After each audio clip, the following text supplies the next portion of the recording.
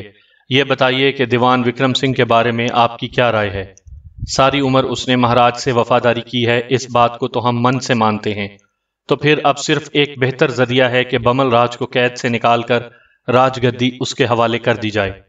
ہم سے بھی نہیں ملنے دیا گیا اسے، پر اس کی عادت ہم اچھی طرح جانتے ہیں، بری طرح بفرا ہوا ہوگا، کسی کی بات نہیں مانے گا، جو کچھ ہوا اس نے اسے دیوانہ کر رکھا ہوگا۔ اگر روپ لیکھا اسے مل جائے تو؟ روپ لیکھا ہی کا تو جھگڑا ہے، وہ اسے مل جائے تو سارا جھگڑا ختم ہو جائے، ہم اسے راجا بنا دیں، روپ سے اس کی شادی کر دیں، سب ٹھیک ہو جائے گا۔ پر روپ لیکھا؟ مہارانی، جب آپ نے مجھے اتنا مان دیا ہے اور مجھ سے مشورے کی بات کی ہے تو پھر میں آپ کی یہ سہایتا بھی کروں گا۔ روپ لیکھا کو آپ تک پہنچانا میرا کام ہے، اور وکرم سنگھ کا کہنا ہے کہ راج گدی خالی پڑی ہے اور وہ راج پریوار کا وفادار ہے۔